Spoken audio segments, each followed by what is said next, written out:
crap. When it came to commitment, I wanted none of it.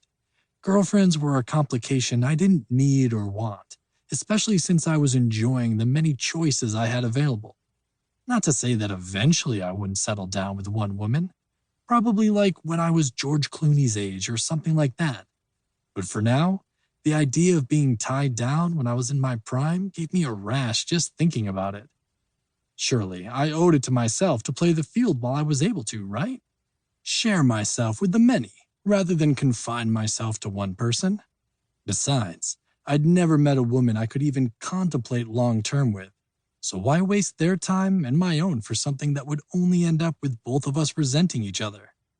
So yeah, what I was doing was definitely better. When I'd met her earlier in the night, I thought we were on the same page.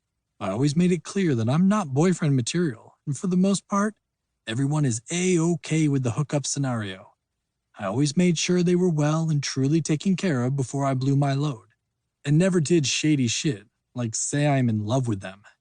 But every once in a while, I will stumble headfirst into a fixer-upper. They see me, the tats, the hair, the piercings, and the attitude, and think I'm playing a bad boy for Halloween. Suddenly, the mind-blowing sex, nothing more, we all agreed on is no longer enough, and I become a fucking project.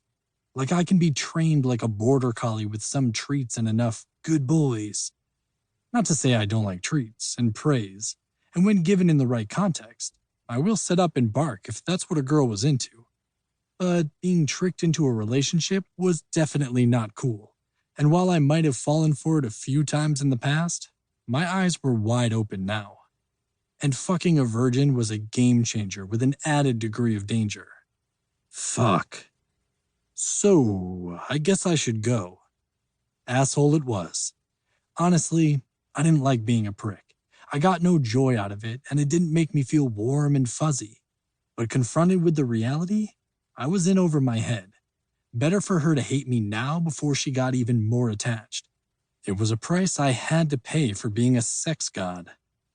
Her head snapped up, her tits bouncing a little as she sucked in a few quick breaths. "You're leaving?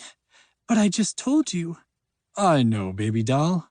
I stopped, not needing the repeat. "And I'm glad I was your first. At least now you know what it should feel like." I moved out of the bed, knowing my window to get out of Dodge was getting smaller by the second. So if the next dude pumps you twice and then blows his load, you know to kick him to the curb.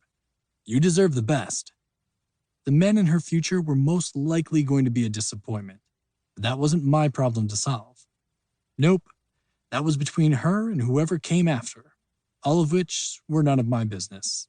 I'd fulfilled my end of the bargain, and that was to blow her mind. Which I did. 3 freaking times. Reaching down, I pulled on my jeans, opting to go commando than waste time with boxers. My departure was time-sensitive, and the longer I lingered, the more chance there was of shit going bad. She watched me with interest. Her eyes narrowed like she wasn't hearing my words right. But I wasn't about to give her a repeat, either with my words or my dick, so I ignored the staring competition and continued to get dressed. "Okay, sweet stuff." I was no closer to remembering her name. Tonight was great. I gave her a quick wink, shoved my feet into my boots and my boxers into my pocket. "I'll see you around." And with a quick wave, I turned and headed toward the door, counting the steps until I was finally free. "You're an asshole, Dallas!" she screamed, a shoe hitting the wall beside me before I'd made it safely outside. I didn't stop. Couldn't. I wasn't sure if she was going to continue to be happy tossing shoes or if something else would come flying. Maybe her aim would improve, needing a throw or two before she was warmed up. Not a risk I was willing to take as I slammed the door behind me and jogged down her street in the dark. It wasn't ideal, and not how I'd planned the rest of my night. I'd have preferred to have banged her a few more times, had breakfast in the morning, and then weaseled a ride to the shop. My house was out of the question for obvious reasons. I didn't want a woman I barely knew knowing where I lived, but considering she'd already been to where I worked, there was no harm in her taking me back there. Not that it mattered now. A man had to do what a man had to do, and currently, that man was double-timing it away from her house as